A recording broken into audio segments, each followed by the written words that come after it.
Shocking! Panibagong pag-asa. ABS-CBN franchise bill isinuwite na sa Kongreso. Cheka Pips! Ano na? Ako si Cheka Marie, ang tagahatid ng pinakabongga at latest chika sa Pinoy Showbiz News. Ito na naman tayo sa isang mainit-init na balita. Ang pagbabalik loob ng ABS-CBN sa Kongreso. Jar, pero seryoso ha. Let's get into the chika. Sa wakas, isang bagong panukalang batas ang isinumite ni Albay Representative Joey Salceda sa House of Representatives para bigyan ulit ng prangkisa ang ABS-CBN. Yes naman, House Bill number 11252 ang pegged at mukhang pasabog ito. Ayon kay Representative Salceda, walang nilabag ang ABS-CBN sa mga isyu ng pagmamay-ari at wala rin itong utang sa tax. Ganner? Ikaw, Chika Pips, ayon ka ba na bigyan ulit ng prangkisa ang ABS-CBN? Komento na sa baba. Chikahin na natin yan. Nakakaloka. Pero ayon sa panukalang batas, mahigit 11,000 empleyado ang nawalan ng trabaho nung na-deny ang franchise renewal. Hindi lang yan best.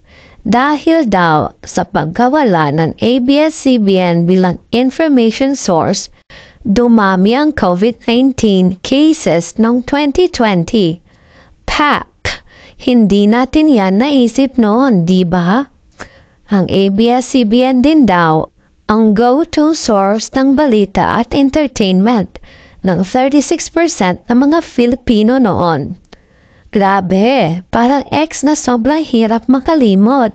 Ganon ka-importante. At teka, hindi lang basta balita ha. Sila rin ang nagbibigay ng updates kapag may bagyo o sakuna. Bongga sa public service, diba? Sis, kung magawang tatanungin, deserve ng ABS-CBN ang second chance. Hindi lahat ng ex toxic. Minsan may mga dapat lang talagang ayusin at klaruhin.